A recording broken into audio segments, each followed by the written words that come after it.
Hello, good afternoon, and good evening. Welcome to Ongaku to You, the podcast where three friends come together and break down what's new in the Japanese music industry. This is the podcast for the week of October the 12th. I'm your host, Ken, and with me we have Luna. Good evening, or morning, or afternoon, everyone. And that's it. Once again, it is a Dos Compadres episode. Unfortunately, Gray could not join us, but that's the way of work scheduling happening as of right now. But yeah, besides that, how have you been, Luna? Busy? That's the nice way of putting it. Another crazy work week, a lot going on. With October is my favorite time of the year because I love Halloween and scary movies and all the fun stuff going on. So it's just been another crazy week in paradise. It got really cold here actually in a matter of less than a day. So went from 85 to like 40. Yay. Yay. But yeah, that's all for me. So what about you, Ken? I've been okay. The Hyatt or Starwood strike has been affecting my job very, very well. Oh no. Yeah, so it's been interesting to the point that the employees that are picketing right now are telling my customers not to stay at this hotel. Oh.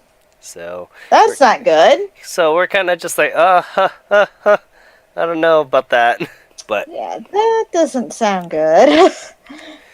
But yeah, besides that, what have we been listening to? Let's start with you, Luna. So, a lot of random music lately. I actually got back into late 90s Japanese music along with 2000s. So a lot of it started to span from there. A lot of Karaki Mai. I actually started re-listening to her first album again. I'm like, I gotta pull this off the shelf. I forgot how much I love her music, so I started going through her whole discography this week. I've listened to a lot of them. I think Over the Rainbow I listened to the most this week, which is a really good album. But her first album, why did I totally not think of it at the moment? Because I listened to it all freaking week, and it's not Perfect Crime. That's her second one, which is also really good. But I've been listening to a lot of her pretty much. And I was listening to I Wish and Amado Nami's early stuff. Oh, Delicious Way. That's the name of Karaki Mai's first album. I don't know why I couldn't think of it. I know Love Day After Tomorrow is my favorite song on that album. But I've been listening to some Speed and Zone and Puffy. And I pulled out some MAA again. Sorry. And It's Okay, and Dream, and Hamasaki Ayumi, and I just started gathering a lot of the older stuff. Hirai Ken, Arashi. I actually started listening to a little bit of Arashi because I don't listen to them too often since I'm still new to some of their stuff. I started watching a few of their videos on YouTube. Just a lot of random things. Oh, Chemistry. I forgot how much I love them. And some older Enflow songs along with some of their newer stuff. So, but in the car on the way to work and back, it's been all Karaki Mai because I didn't feel like changing my CDs too often and plugging my iPod in. I usually plug my iPod in, but I don't want to have an accident because of the weather. So I've just been kind of picking a CD and sticking with it on the way to work and back. But a lot of, late 90s, 2000s, there's some really good stuff, and we hope to get into it a lot more in the further episodes. What about you, Ken? What have you been listening to? Well, similarly, mostly because I'm preparing a big article for this site, I've been getting into a bunch of 90s music and a lot of early 2000s and the early aughts. But a lot of early 2000s stuff that I've been kind of focusing on. The 90s stuff has been a major thing, though.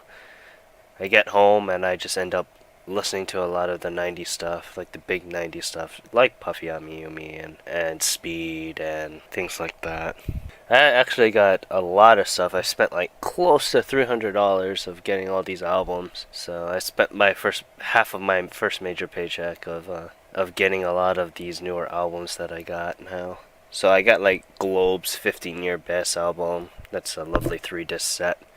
I'm actually looking forward to listening to that later on. You forgot how much I miss them. You just reminded me.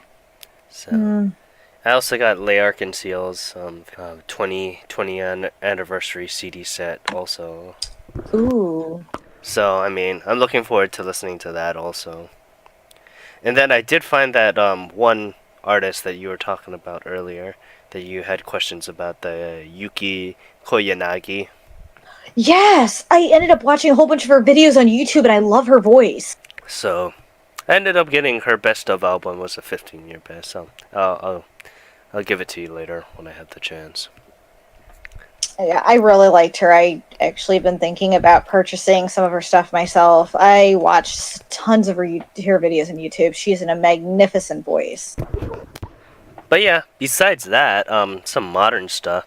I did get the Bang Dream Pop and Party single. We'll talk more about that in a little bit. And then I just got King and Prince's new single, Memorial. We'll talk more about that next week. And not Big Bang. I wish it was Big Bang. I do too.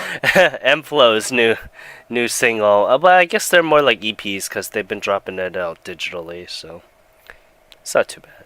But yeah, besides that, let's get into some news here. There's not much news that we can talk about, mostly because I took about time to think about what we were going to talk about for this week's topic. But let's get into some news here. Let's first and foremost talk about Nogizaka's 46's latest single. They just announced their latest single, and ironically, Jiko de Iko is still charting almost Mm-hmm. 2 months now. With Kairimichi wa Towari Shita Kurenaru, which will release next month at November 14th, and this will be the group's 20th second single overall, and will have Nishino Nanase as the center, which is going to be kind of saddening because she's going to be graduating soon after, so it'll be her goodbye from the group, I guess. I'm hoping that she has a good career, though. Hopefully. A lot of the solo stuff, it's a hit or miss.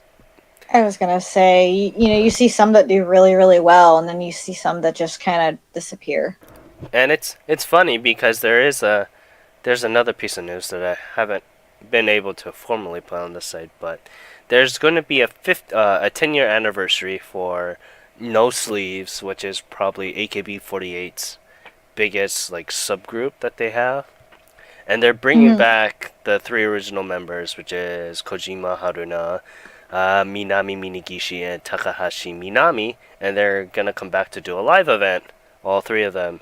Two of them already graduated from AKB, but are still fairly close to what the group does. Kojima Haruna is like probably the biggest out of all of them. With Michan still probably is in the group, but I'm really surprised that Takahashi Minami has been kind of distancing herself from AKB, mostly because she was so involved with it. They're doing a 10-year anniversary event, and now like all these rumors of all these other like subgroups are coming back together to do 10-year events. Like Not Yet is being rumored to do a 10-year event, but that'll be like 2021.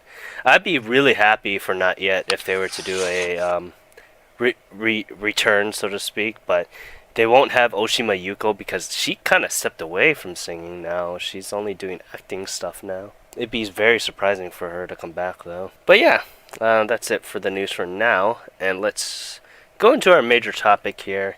And this came across while I was on Twitter, and I saw that a friend of mine was talking about how J-pop isn't as mainstream or popular like K-pop is. And I wanted to bring this up. What do you think J-pop or the Japanese music industry has to do to become more international? So there are several things because I've actually argued with someone on this before. Fuse Music Channel had a Facebook page and they posted about K-pop, and I mentioned something about J-pop. They said it was irrelevant, and it started an argument with me. So, so I actually have several points of things the Japanese music industry could do to be a little more mainstream. I will say the first one, which I think is the biggest, is make a lot of the artists more internationally accessible. Oh yeah. And by that I mean on YouTube. If you notice, like if you're a fan of anyone from Sony Music Japan, you can't watch any of their videos, so you're going to have no idea who any of these artists are. You're not going to get to listen to them. So I feel like that's a big thing, is they have a lot of big artists. And to name some, Nishino Kana, who I think could do very well in the States. Nakashima Mika. Same. Kato Milia, who actually did a convention a couple years ago and in the States. And she's one who could do very well over here, I think. Ajkan. Yeah. Yeah, The, they're a big one. A lot of people know who they are, but you can't watch any of their videos. the only way that you're able to watch Sony artists as of right now is if they have an Evo page, and the Evo page is very picky on what songs that they want to internationally expose themselves. Mm-hmm. So, and I see that as a major hindrance for people who want to get into an artist. I feel that's a big block because they don't want to pay $30 for a CD if they don't know they're going to like it. And I understand that completely. And a lot of the DVDs are region locked, which I have no problem with because I have a player for it, but a lot of people don't. I just feel like it's a little bit harder to find a lot of these artists. Even iTunes is somewhat selective if they're from certain companies. You can't always access certain Japanese songs easily. So it's a big hindrance. Well, K-pop is extremely accessible. I mean, there are K-pop radio stations that you can get on, I think it's FM radio. I know several people who do that. So, I mean, I think that would also be a thing, is open up some FM radio. Yeah. Or even K-pop has been, you can buy it in the stores now. At Target, I saw K-pop CDs at Target. I actually saw some at a store when I was in Phoenix. Well, Japanese CDs are a lot harder to find here. And especially, yeah, I mean, unless you go to a market, which the closest Japanese market to me, 6 hours away, does not carry them anymore. They're special order only. like the only way that you would be able to find music, so to speak, Japanese music, is if it's related to anime. That's true. You can't find other artists who aren't, and there's so many artists out there. And most people who watch anime, that's how they get into Japanese music, is from that, or by word of mouth. You know, like, I'll tell my coworkers about it, and I've gotten one of my coworkers interested in a couple Japanese artists who are jazz, like Juju. She actually found some of her music on Amazon, and since she had done limited, she was able to listen to some of it. But it's really difficult to get the resources for that. So where K-pop, I can easily access it. I mean, a lot of their videos are also English subtitled. I watched one today. It had English translations. I know that's expensive and difficult to do. Yeah. And, you know, Japan is coming around that. And it's really funny because case in point, the 48 and 46 stuff. That's the only thing that I've seen that's being subbed. And that's officially from their official channels. Yone, they have a lot of popularity though too, so that makes sense. That makes a lot of sense for the idol groups to have a lot of popularity. But like, for example, Yoneze Kenshi, like, it took forever for Lemon to be subtitled. And I've been following that music video for a while because I had to plug it in for the site occasionally. And the only way that I could find it officially was that he did a couple months later. Originally, I couldn't even find it because Sony, but they finally put it up. So I've noticed with a lot of K-pop music, it's very similar to what they play in the radio stations here. They have a lot of similar sounds, as most of it is, I would say, done electronically now. And vocal-wise, a lot of it sounds really similar to American. A lot of the American music is more hip-hop oriented, R&B, or really poppy. And K-pop offers that, whereas J-pop doesn't always offer the R&B sounds as much. A lot of that, you got to go more into the indie area to get the hip-hop, R&B, and jazz. You don't see those as chart toppers over there, so you can see the clash in musical styles has a little bit to do with it, but I don't think that holds it back as much because there are other groups who've done very well in the US, like Perfume has done extremely well in the US, and they're actually doing a US tour this year. Nowhere near me, unfortunately. and Scandal's done very well. Scandal actually just had a US tour, Nowhere Near Me Again, and they did very well at their concerts, and they come back every couple years. They're also doing a UK tour. Yeah. And also One OK Rock, who I still kick myself, they came to my town and I didn't get to see them. And I'm still mad at myself for not getting to go.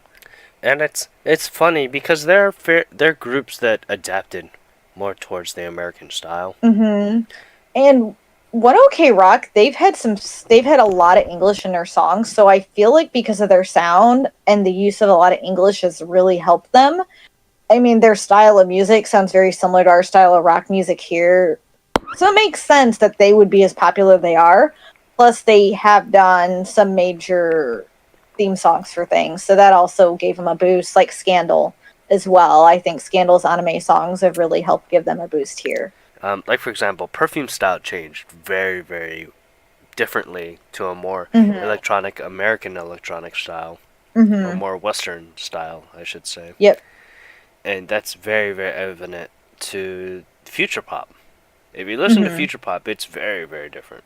Not so much that I don't like it, but it's a good album. If you guys are able to buy it, go ahead and buy it. However, it's very, very different from what I'm used to for Perfume anyway. But But I mean, there are a lot of artists I could see who would do very well here if they gave them the chance. I would say, I mean, Ayumi Hamazaki, I think if she did some US tours here, she could get a big crowd because of her longevity. Same with, I mean, she has a little bit different style and it changes every year, but she's really changed her style to so many over the years that I could say maybe she wouldn't gain the momentum as some, but she would sell some concerts if she came. And Utada is a great example of, yes, her English album flopped, but I feel like one, it wasn't promoted, and that was a big issue. Two, the style, it just didn't. She tried to conform too much, and it just didn't fit. And I think if she would have went around to do more tours and did more promotion, I think she would have went over very well. So I think to be a little more popular too is also how the companies would promote their artists. Like with BTS, for example, they're extremely popular here right now, and they've done a ton of promotion for it. They were on the Jimmy O'Fallon show. They were on American Music Awards, and they've done a lot of YouTube promotion and a lot of their videos, how they're styled. It yes, if Japan did more put a lot more promotion to certain artists that could easily sell very well here, I could see it becoming more popular, more mainstream, depending on the artists. I guess my example would be I think M-Flow could hit it very well over here. Could like back in the day, yeah, and even now they still have a good sound. well, the thing is with Enflow, I think they were popular in a Western style. Mm-hmm. More so because Japan did not really took likely to the Tripod second EP, but Western people were more excited. The US was Mm-hmm. excited. We were really excited about that. Yes. So that's the thing with M-Flow.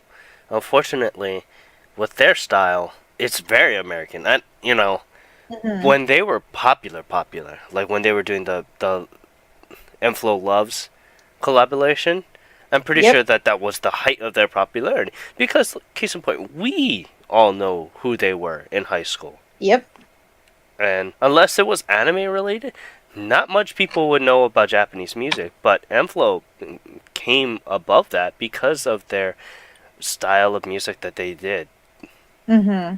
Yeah, I completely agree to that. And with artists like that, if they were promoted well enough in the US, I could see them being very, very successful. I could have seen if Amado Namie wouldn't have retired, and if they actually Avik should have promoted here in the US a couple years ago, because she could have been very big with her style, Oh, her yeah. fashion, her sound.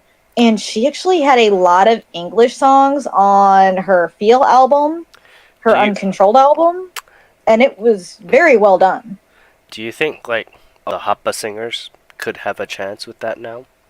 Like I could easily see that do you think like for example if they market Meiji more here if they did.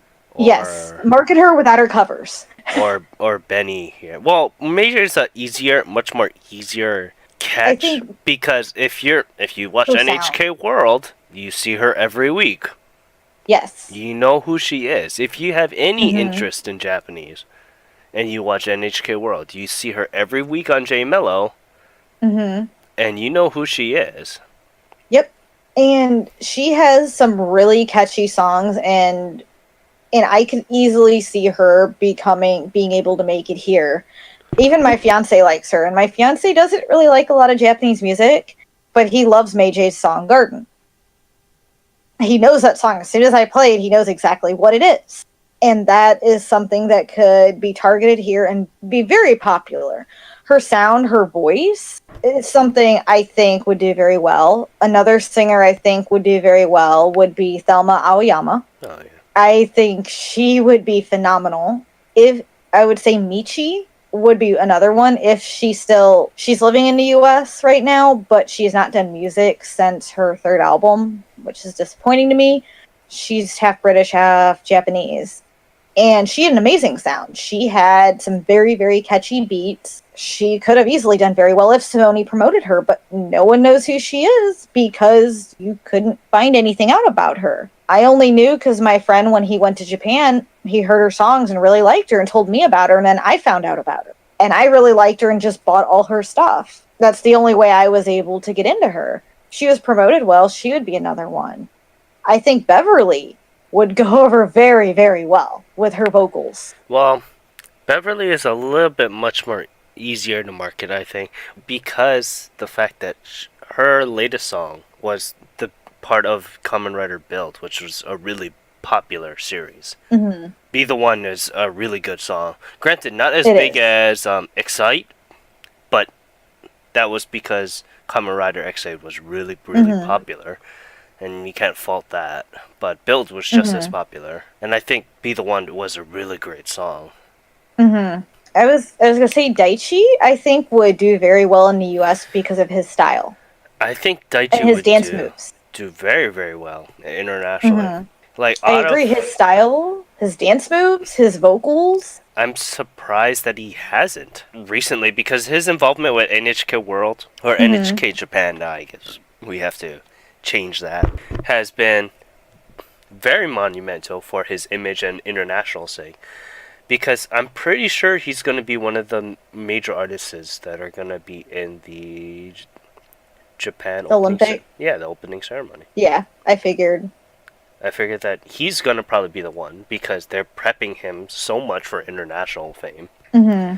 So it's hard because they don't put that much effort into popularizing stuff unless they know it's gonna be a surefire hit. Yeah. And they drop it too easily. So, for example, in the early 2000s, I'm pretty sure you know some about this too. There were several Japanese artists that had some singles released in the United States. Hmm. Koda Kumi was one of them. She released two singles under Koda in the US, which are very difficult to find. So, Avix at one time was prepping her to be big in the US, but since they didn't sell well, they just gave up easily. At the same time, they also did not promote her at all.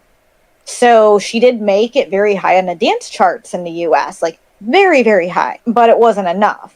And then they just dropped it all together and just stopped training her in English. And that I honestly think Kodokumi could do very well if her English did improve a little bit. Her style of music, and because of all the international fans she has, there are people I follow from Germany who love her, from Canada who love her. I know several people who are from Canada who are part of her fan club and buy all her stuff. I know several people in the US who do, like a lot of people in the US, and it's not just the songs she did for Final Fantasy either. I feel like she could be an artist who could be promoted. Look at DNA and look at the songs off that. Hmm. That has a very unique American style in a way, like a American style with a Japanese twist. Let's put it that way. Do you think that J-pop or Japanese music in general has to be shock and awe, so to speak, with its audience for more international exposure?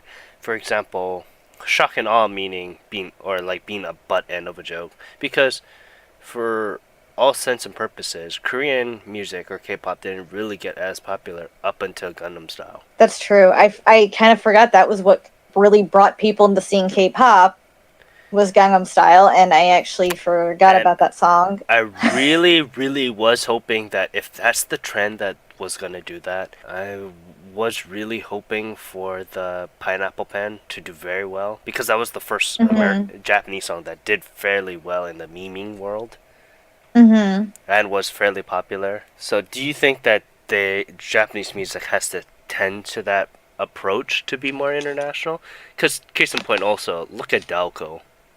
Her songs are mostly well known in an international audience from Me Me Me and Girls, which is tied to a very, very, very, very interesting shock and awe anime approach.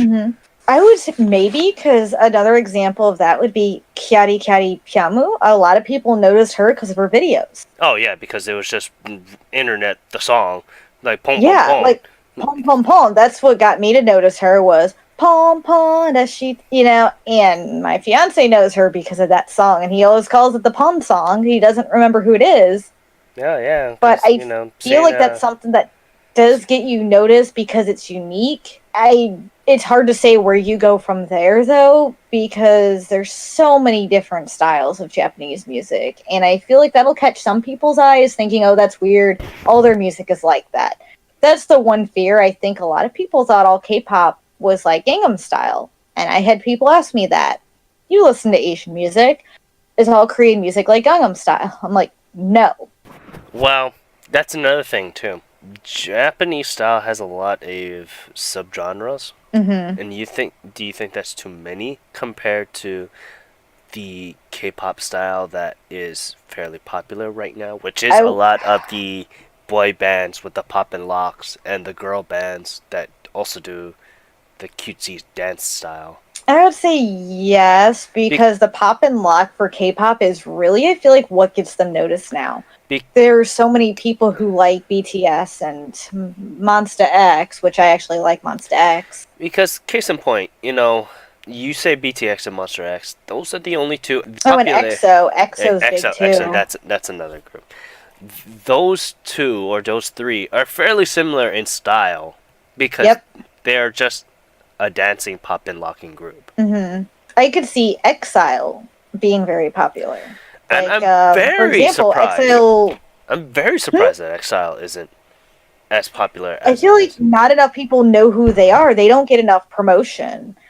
I think we'll talk about the song later, but there's a new song from Member of Exile, and I think it's done very well, and I could see it being popular. And there's several Exile songs I'm surprised have not gotten bigger. Like the Rampage. Oh yeah, I'm surprised that Exile hasn't broke into that. I'm very afraid of why Avex isn't taking that plunge. I think they're just afraid of taking another chance. They did in the 90s. They did with Coda. I know Giza tried with Kuraki Mai. They actually had an English album. I feel like several Avex has tried. But other companies have tried. And also Utada's failure and Boa's failure. I kind of feel like that was a big blow that they're scared to take that chance. And I understand that. I really do. But the advent of YouTube and internationally marketing your music more like that, I'm very, very surprised that Exile isn't as popular. I actually am too. I feel like some more of the obscure Japanese rock bands are a little bit more popular than the pop and lock groups. Oh yeah. Case in point, Kanabun. Kanabun is probably more popular than a lot of groups because of Naruto. They were mostly known to Naruto. So if you have... And Naruto took over this country fairly well. So... And also like Lark and Seal, back in the day, they actually had a very big following here. A lot of visual K bands did here, like Gazetto. Yeah. And Versailles. There were several visual K bands who were popular. Miyavi. I don't know how many people I know who Miyavi is. Who doesn't? Well... And not to mention he's also an actor. Miyavi has fairly been recently in the limelight through several movies. Most recently, he's in the Bleach movie. and But that I feel got like released. before that, because of his look and style, a lot of people knew who he was. I Well, knew who he was just through his look. I'm very interested. The Alexandros group that they're just starting their new Western album. I'm very interested to see how that does. If it does very well, that's good. That's very good. That's a Mm-hmm. good step towards internationalizing the Japanese Mm-hmm. music industry, so to speak. And I want to bring this up because I guess we haven't did this disclaimer in a long time, but we're not experts by any means. Mm-hmm. But we want to see J-pop excel very well in the international markets, and that's why we're fairly vocal about this. Yeah, and not just US. I feel like a lot of other European markets. I think that the Japanese music industry has done remarkably well compared to the United States. I see a lot more artists doing UK tours, or just European tours in general, like in France. Hamasaki Ayumi has actually visited France several times. So has, I want to say, Nakashima Mika, and there's been a lot of big artists who've gone overseas, not just to visit, but to do tours. So I want to bring this up also. There was another group that was fairly big in the YouTube fame that made it Mm-hmm.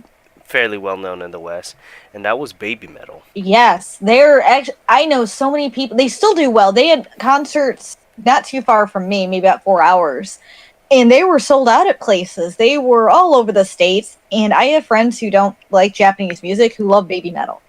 What do you think their success to fame was? I guess because they had a somewhat unique style. They had the same type of metal music as Metallica, Mm-hmm. but they had this cute vocalist of what people think all Japanese girls sound like. Mm-hmm.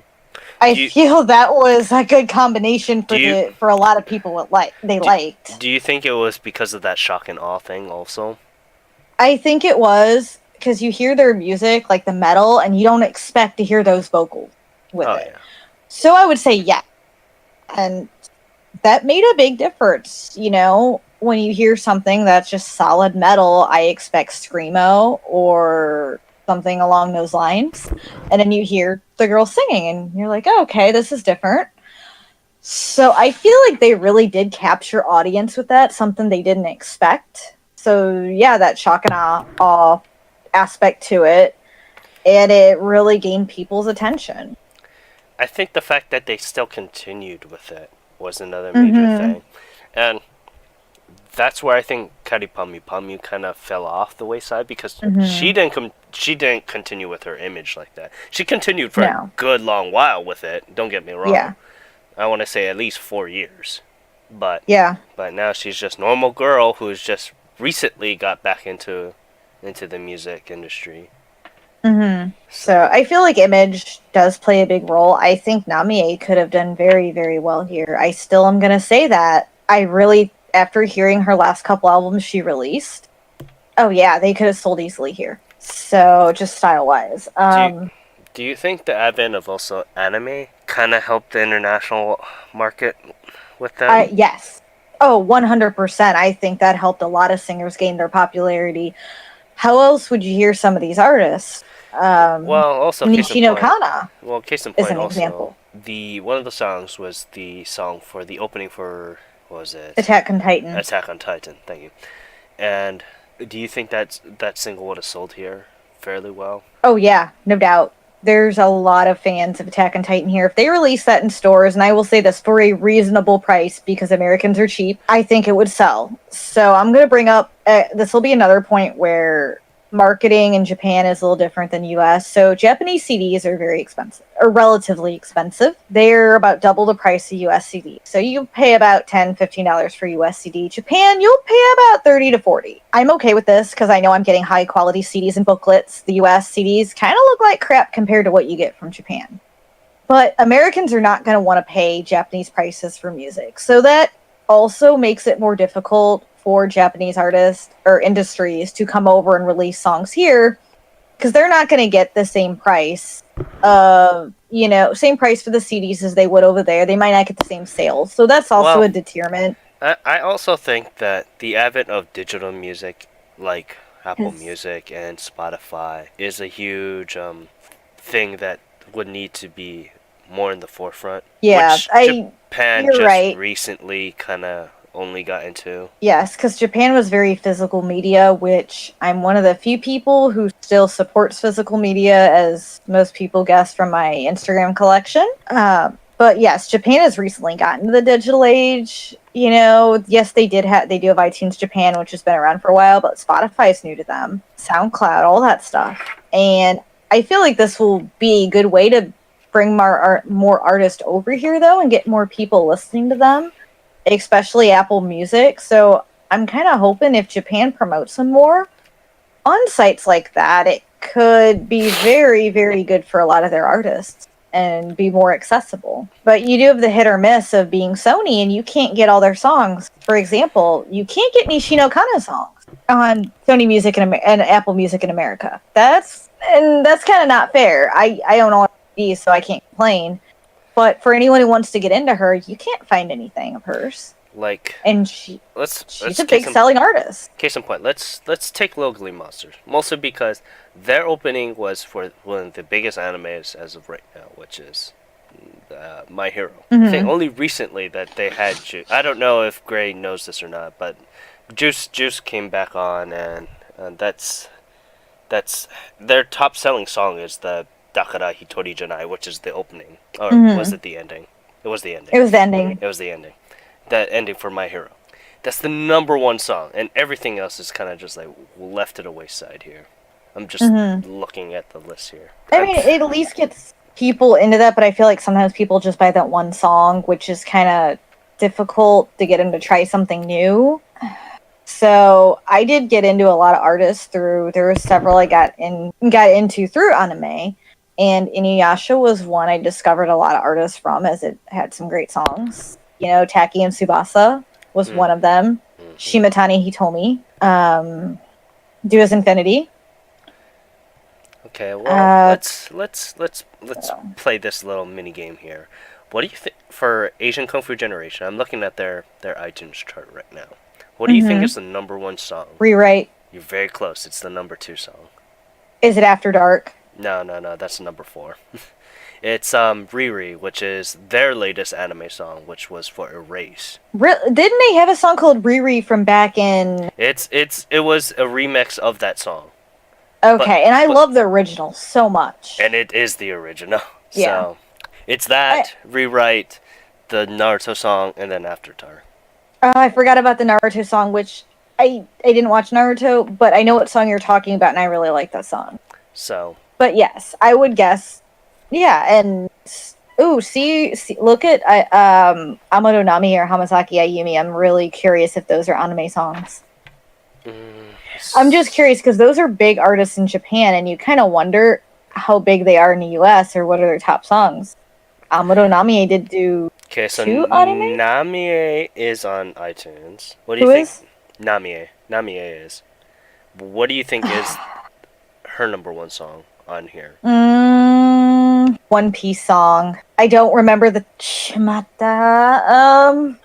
I really want to say it's going to be Can You Celebrate, but I know it's not going to be Can You Celebrate. That's number 7.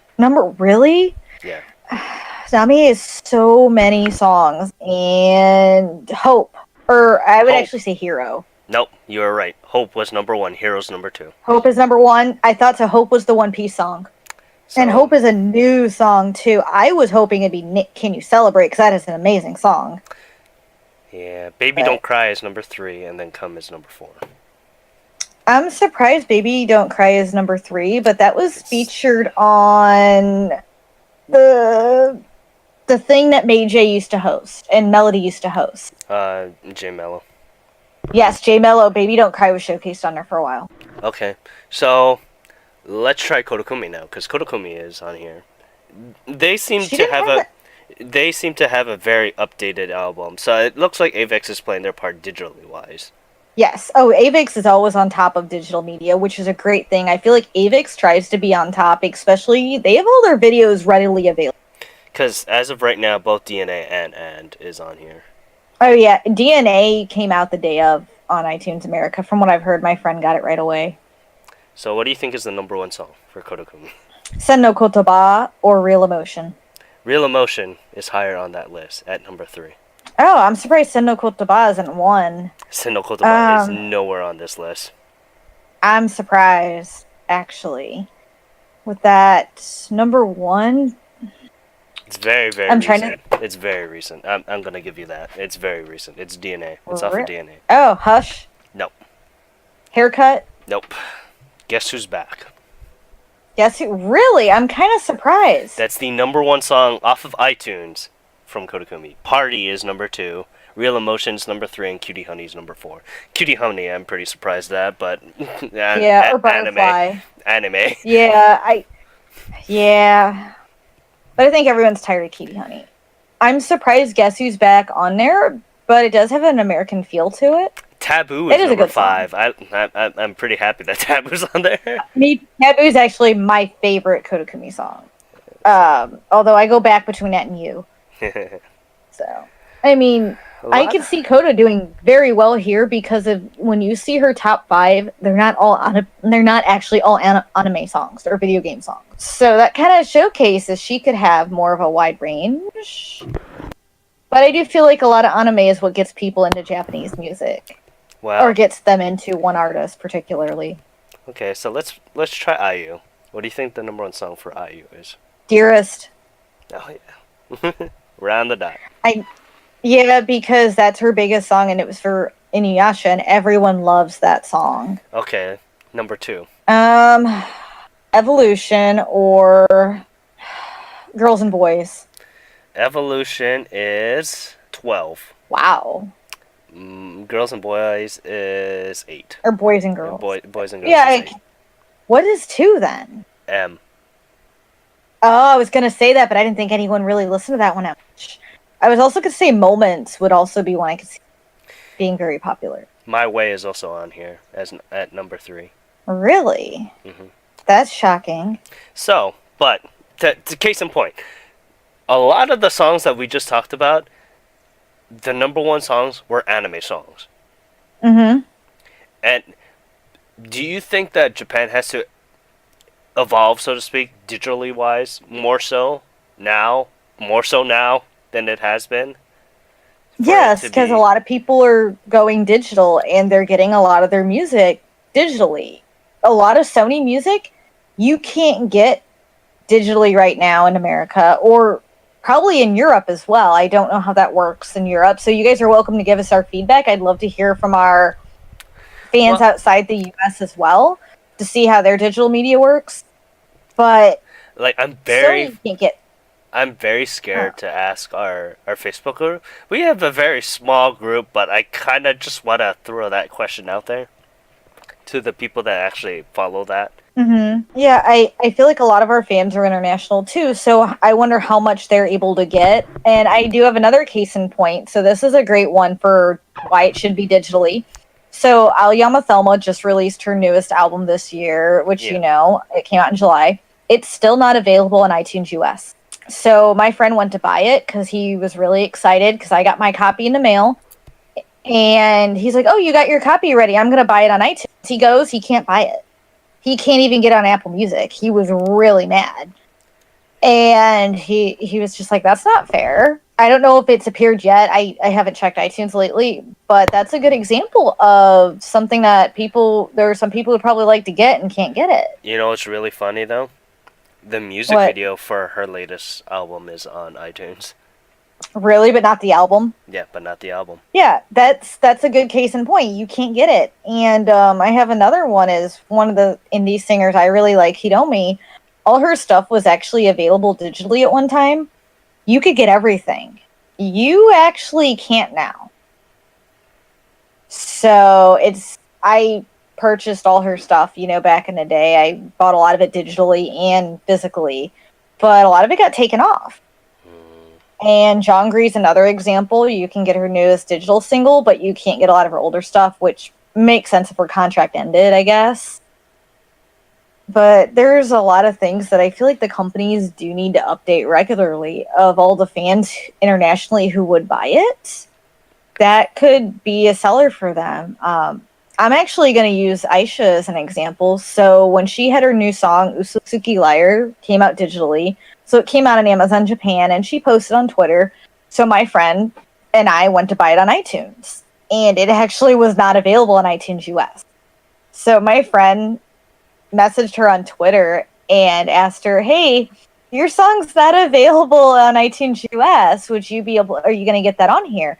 And she did respond to him, and she's like, "I didn't know it wasn't on there. I'm going to I'm going to talk to them. We're going to get it put up." She got it up on iTunes US in about a week. And me and my friend bought it. So, and that shows up a good response if she really cares about her international fans, not just in Japan, not just, like all her international fans. Now everyone can actually purchase that digital single. And you can get her newest mini album, Lovesick, on there as well. But that shows it's a good thing to have international because there are people from other countries who would love to buy it. Oh yeah. I feel like that's a good way to get the word out too. So I think the digital age is a good thing to spread it more because it's cheaper than buying physical CDs and importing them. And it's a better way for companies in general to get their artists more recognition. So, But we're not in the industry, so to speak. But so yeah, I don't know the back end of it. we I don't mean, know. I We really know don't know the back end. But we're just saying what we think that the Japanese music industry can do, and to. to kind of put them more internationalized. And case in point, Mhm. like our biggest thing on our site is our indie corner, and we'll get to the indie corner stuff really soon. And a lot of them are fairly open to the internationalizing of Mhm. stuff. Like case in point, our biggest thing is Narcritaki stuff. Week in and week out, that's like the highest thing monthly. Mhm. And I think that they'll do very well internationally because of their particular style. But And and I agree. A lot of the indie corners are definitely open to it, and they're really happy they have an international audience.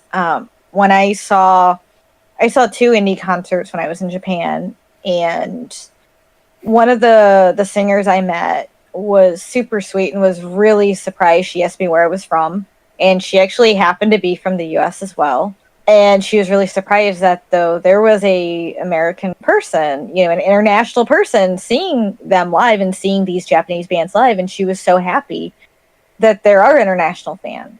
mm, And I feel like there are a lot of artists who are willing to branch out and even come over and put on concerts for their international fans. They're just happy they have fans from all over and have reached people all over the globe with their music.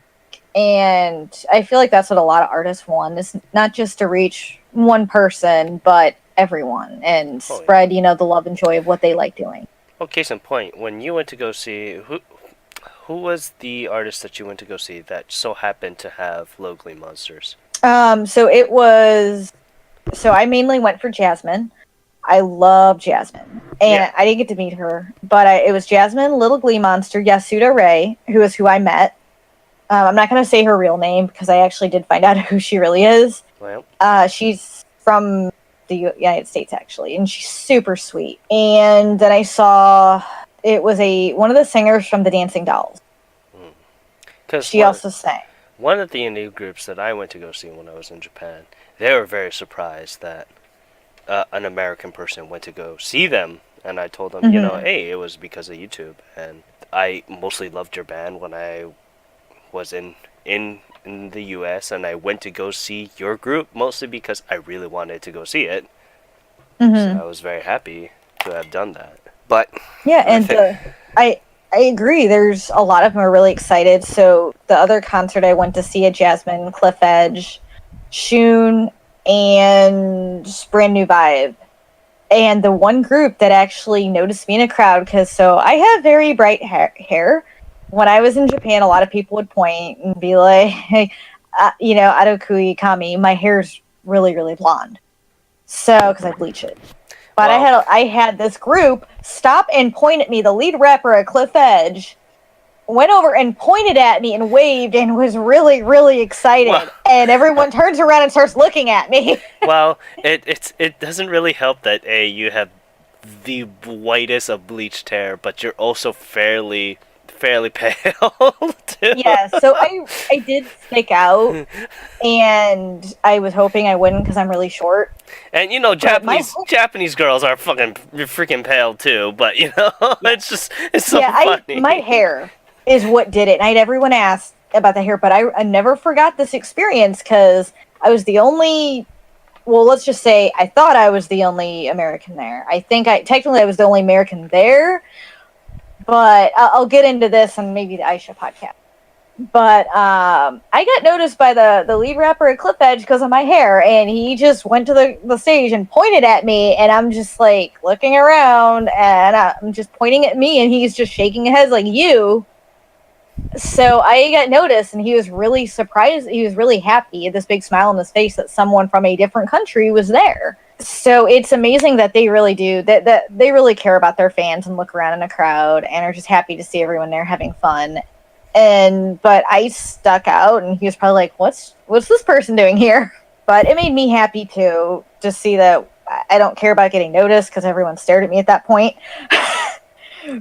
But it's just nice to support a lot of the bands like that because they're happy just to see that they have fans from all over. So But yeah, you know, hey, we want to hear the people that listen to our podcast, the several of you.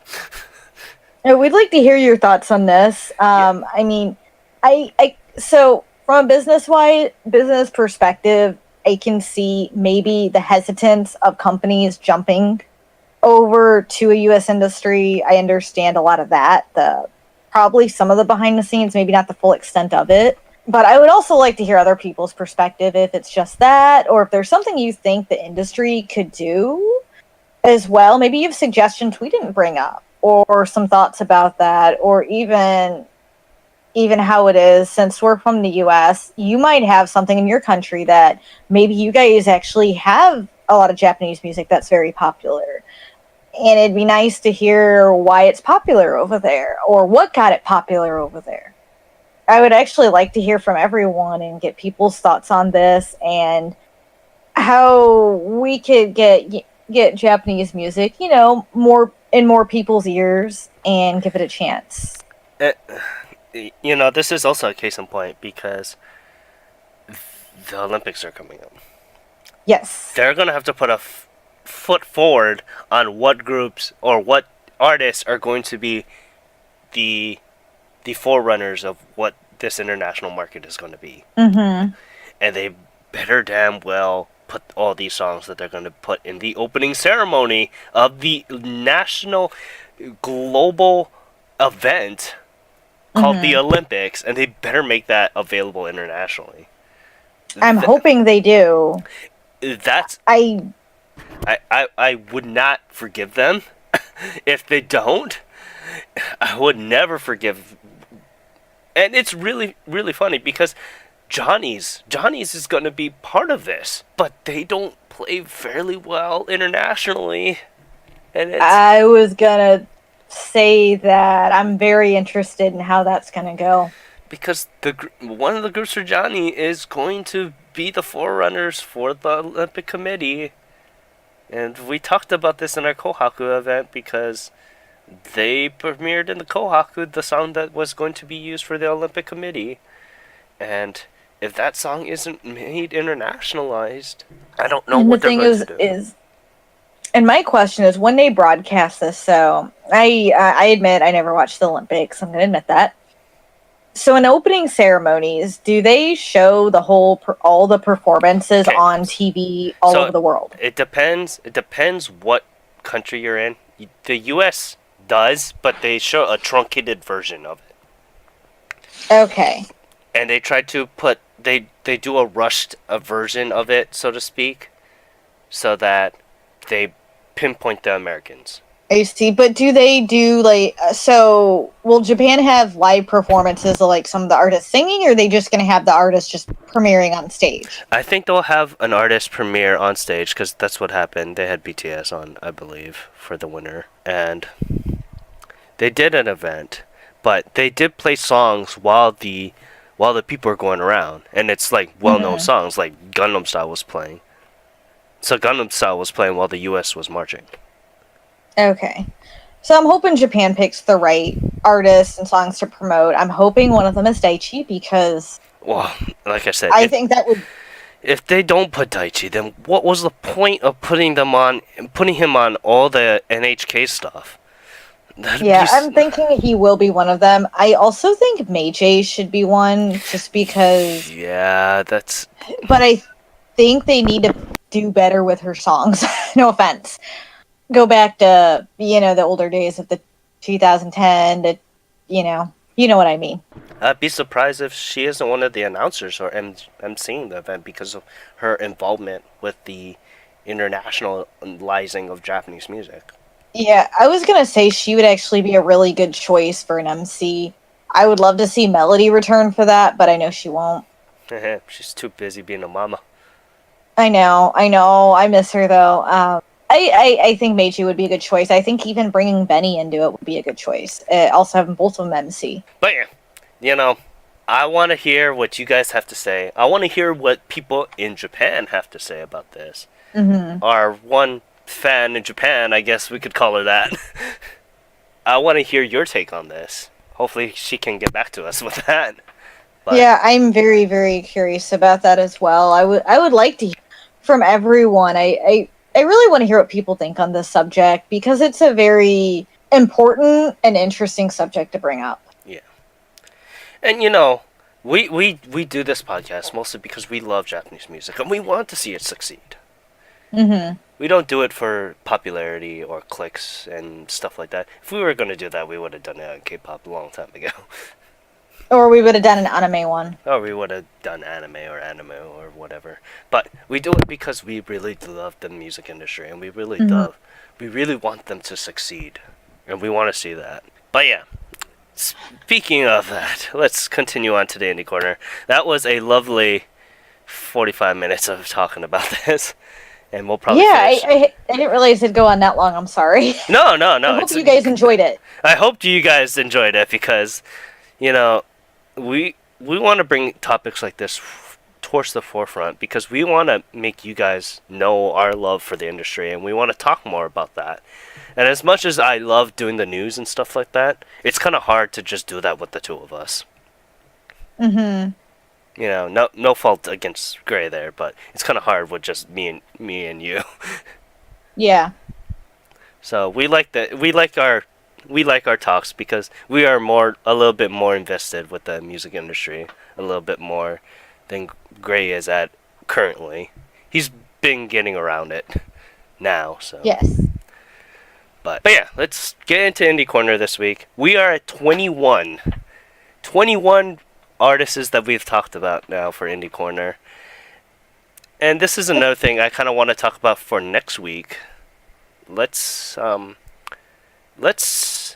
an Indie Corner roundup, and we'll try re-listen to all 20 or 21 groups, and let's kind of rank them, so to speak, if you want to do that for next week. Because one of our biggest actually love that idea. One of our biggest things is our Indie Corner stuff, so I kind of want to talk more about that because it'll give me a chance to rethink and relook at some of the artists that we've done. And to see how they've also grown internationally and more digitally. Because I think like Flu and stuff like that loved our rapport that we did about them. Stuff like that. I think they did too, and I love their stuff. I thought it was really good, and I look forward to more of their music. Yeah, it's like I really want that album that just came out. It's like 12 songs and it's like only 28 minutes or something like that. I really want it. I really, really want it. But yeah, we'll talk about this week's group, which is Chapman. And they are a 4-member neo-soul band that was originally an acoustic duo back in 2013, with the rest of the members only forming up this past year in 2018. They do a very, very interesting crossover of what the essence of soul music is and what modern J-pop is. And their keyboardist is really good and takes the listener on a very, very majestic ride through what soul style music should be. Their song "I'm Just a Kind Man" flaunts the vocalist's soft vocals that meshes fairly very well with what the band does overall, and you can tell that.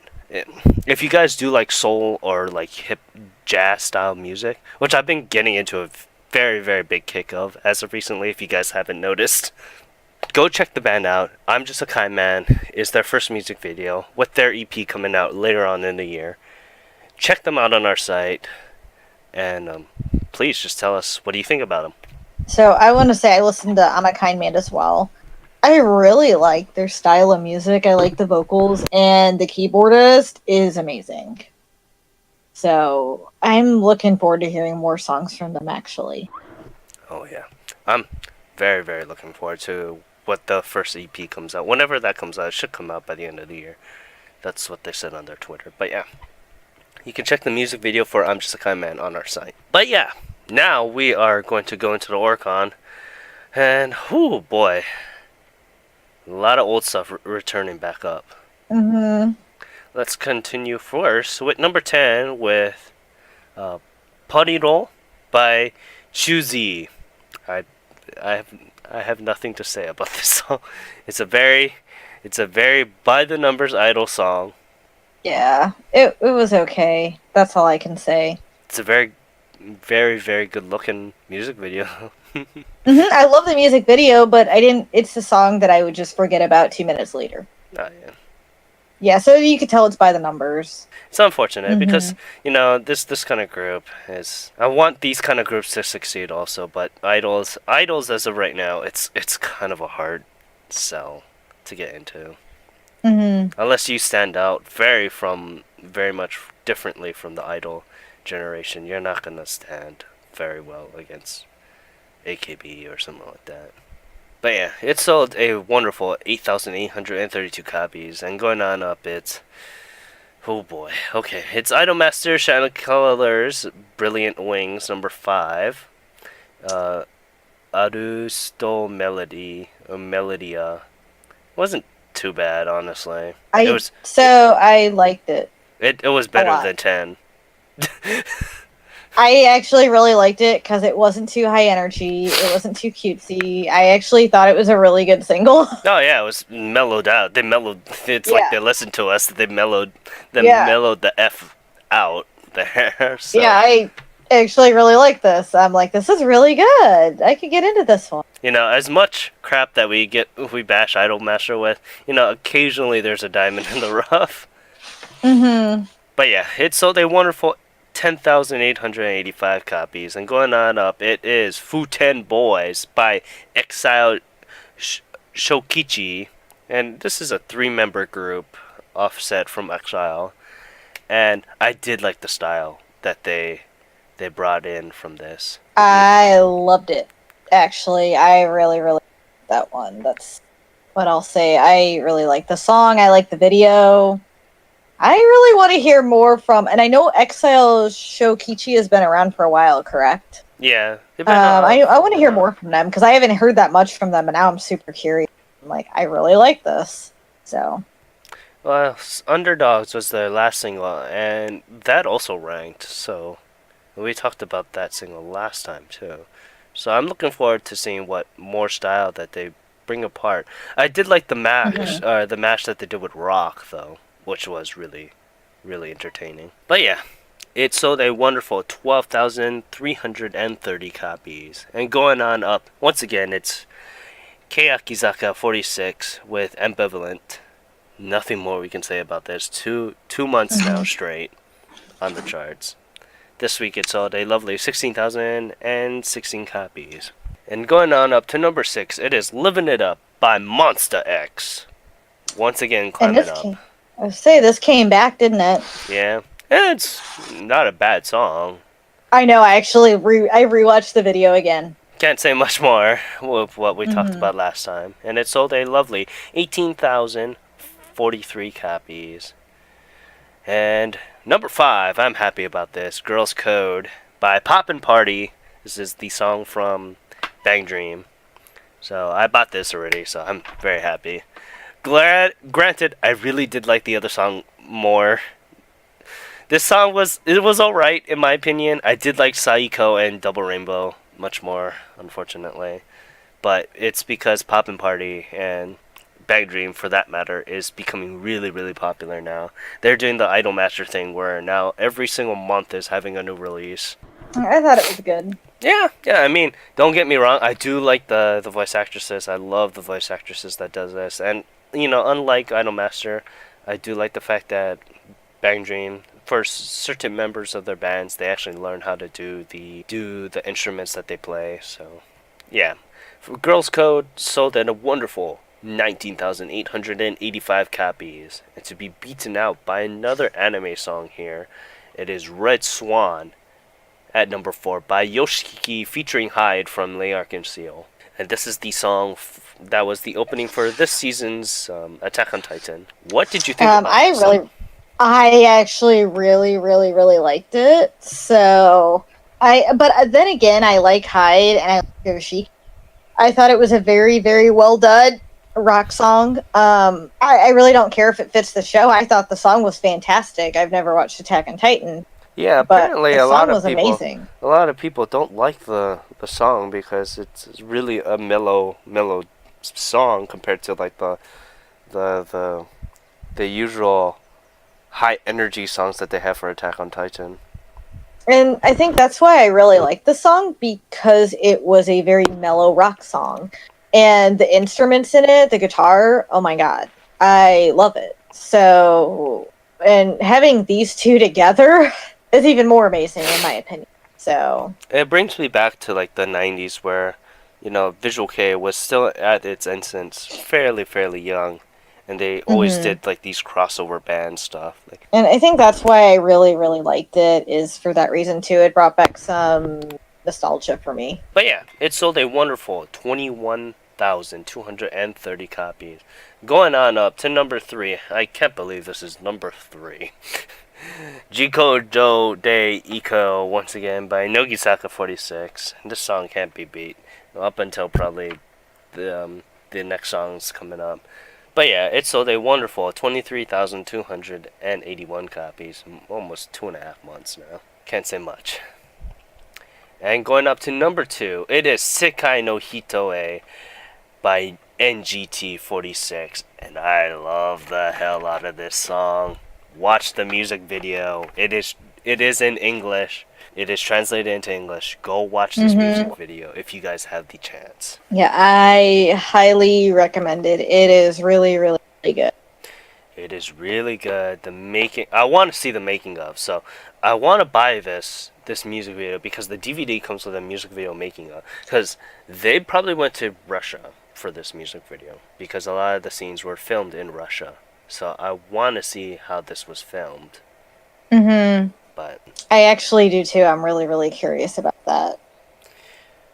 unfortunately, it had to be paired with another Johnny's group. But I'm pretty sure if this was by itself, it probably would have won number 1 for this week. But I really like the song. It was a really good song. It was a pretty mellow Idol song too, which is my kind of favorite Idol songs. It's still kind of by the numbers, but it's a little bit more mellowed out than the high-pitched, jumpy, feely songs. And this week it sold a wonderful 143,303 copies. And going on up to number 1, it is Kimi Boku by Kiss My Feet 2. So what did you think of this song, Luna? So I could only find it as live performances, which disappointed me a little, but the live performances were amazing, so it wasn't disappointing that I couldn't find a music video. I really enjoyed this song. I think it was because of the interactions on stage, how they did the song. It was a very good song, very energetic, and it was cute too.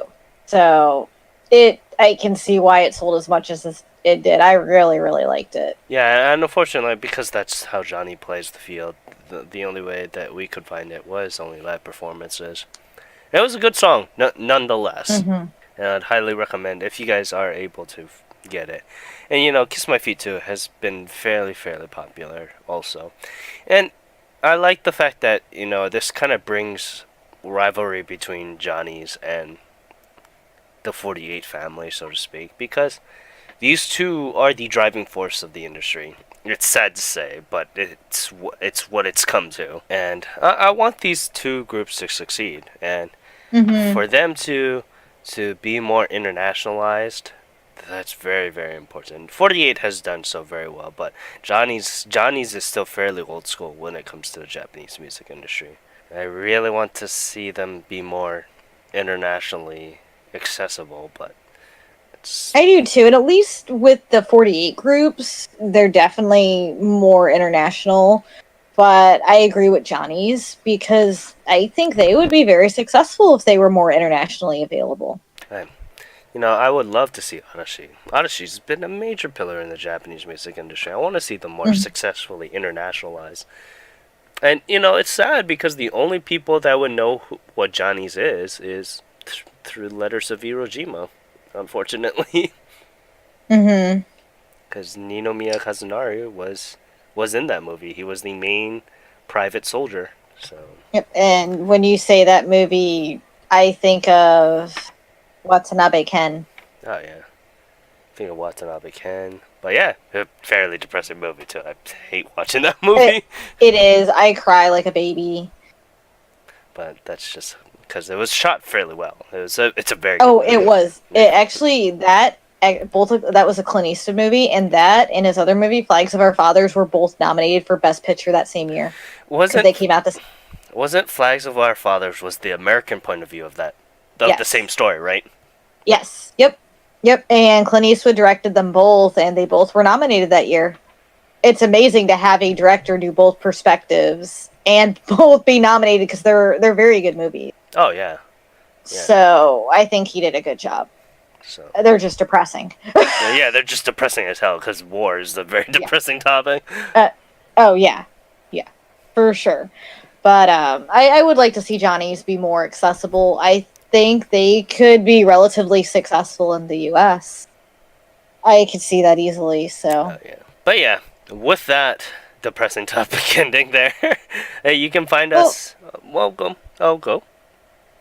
I was gonna say we should end it with a little something less depressing, but I'm trying to think of how we should end it with something less depressing. Unfortunately, we can't. But yeah, with that, we want to see the success of Japanese music, and hey, with that, we want to be the forefronts of making it grow, and not just through anime, just overall Hmm. in the industry. We want to see music grow. It's because we really like it. But yeah. Oh, why don't you talk about the saddening news that we of the con that we were going to do?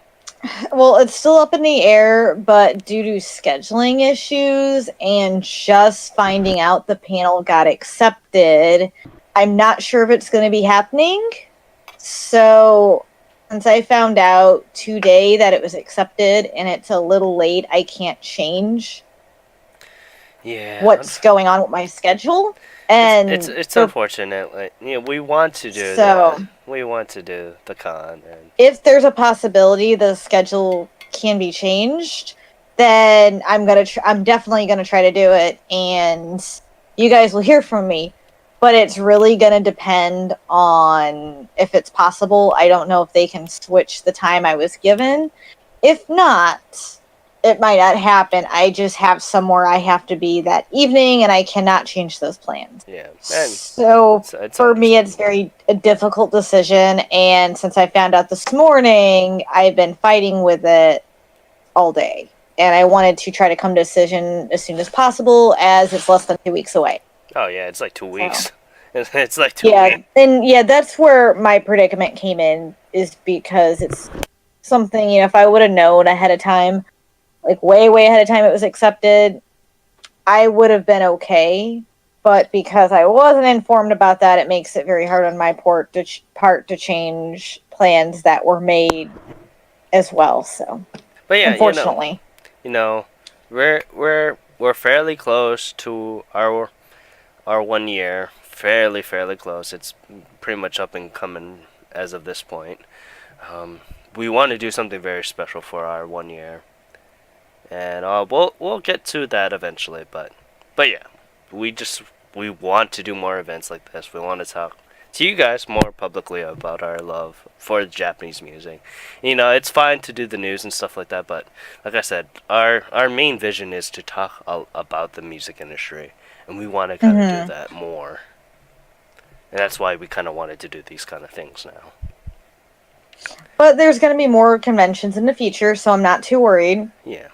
I plan to look into a lot more of those, so maybe some of you guys who live around the area would be able to see us. And since we all work full-time jobs, it's really hard sometimes for us to do them, but I'm going to try my best to definitely work something out with future ones. Or all of us will. Yeah, all of us will. It'd be hard for. I really want to try to do the ones in Hawaii, but I really don't like one of the major cons that we have. Unfortunately, I'm I probably understand that. there's So there's one that is open is this coming week, and I kind of want to go to it, but I kind of don't because I really hate what it stands for. But but yeah, I won't talk about it because for whatever reason we do get a little bit bigger, I don't want to be known as that. You can find us on our website at ongakutu.com. You can find me at OTYKen1. You can find us on Twitch at twitch.tv/ongakutoyu. Let us know how we're doing at ongakutoyu@gmail.com. You can also follow us at Twitter and Instagram at ongakutoyu, all one word. And follow our lovely, lovely, lovely affiliate, Koryu Hunter. He is a Japanese Twitch streamer and our human mailbox, who streams a lot of horror games now. He's going through Resident Evil, I think 3 right now. yes, and Fatal Frame Fatal Frame. He just for finished Fatal Frame. PS3. He just finished Yeah, he Fatal did. Frame. But yeah, Yeah, I missed the last one. I got sick like this past week, and when I get sick, I wake up in the middle of the night, and I ended up watching his stream because of it, which wasn't I good love for that me. he's streaming. I love that he's streaming horror because horror is like my favorite genre, so it's made me really excited to see it. Well, it scared the bejesus out of me, and you you can hear me talk more about that later on. But yeah, you can also follow you can follow Koryu Hunter at twitch.tv/Koryu Hunter, KYORYUHUNTER. And also our affiliate Timber Taff. He is also another Twitch streamer who is very famous for the lovely, lovely Zelda and Undertale series. You can follow him at twitch.tv/timbertaft, TIMBERTAFT. You can also hear what I have to say about games. So if you have like my opinions on the Japanese music industry and you want to hear me talk about video games and I guess Japanese games there, you can follow us on Podosaurus, which is a Japanese or gaming news centric. It's fairly similar to Ongaku to You. We talk about news. We don't talk about charts, but we talk about news and things that are happening with the gaming universe, so to speak. But yeah, you can follow me on that. You can follow the podcast on there too. I think it's Corey Hunter is our good friend Kyo is pretty much handling that. But yeah, with that, I want to thank you guys for listening to this week's episode of Ongaku to You. I'm your host Ken, saying thank you very much and have a great day. Mahalos. This is Luna signing off. Have a great rest of your week. See you next week.